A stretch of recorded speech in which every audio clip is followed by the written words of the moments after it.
Big headline like this, a lot of reaction is coming in, including from some key political figures to have been talking about this indictment. Within the last few hours, we've also heard from Georgia's Secretary of State, who was a witness for the original special grand jury, and also Atlanta Mayor Andre Dickens. 11 Alive's Ariana Maniz picks up our coverage from here with the growing reaction that we are seeing almost 12 hours later. Ariana.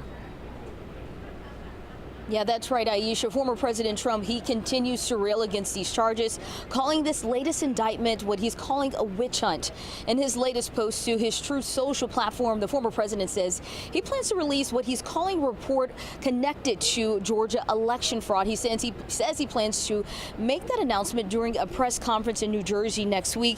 He also goes on to say, based on the results of this conclusive report, all charges should be dropped against me and others. There will be a complete exoneration. And for the first time since that indictment has been dropped, we are hearing from State Secretary Brad Raffensperger, and he says released this statement saying, quote, the most basic principles of a strong democracy are accountability and respect for the Constitution, rule of law. You either have it or you don't. Now, the phone call between Raffensperger and Trump, where the former president pressured him to, quote, find the votes, was at the center of the election interference investigation.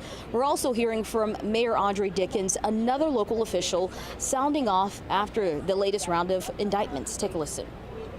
Now, DA Fonnie Willis, a very capable, strategic, hard, very, very dedicated public servant, is going to make sure that she tried this case in the best way possible to bring justice for the United States and actually for the world, as stability is necessary when we are able to make sure that elections go off without a hitch. Now, Rudy Giuliani, who once served as Trump's personal attorney, he's also named in this indictment. And early this morning, he also released a statement on X saying, quote, that these indictments is the latest chapter in a book of lies framing the former president. Back to you.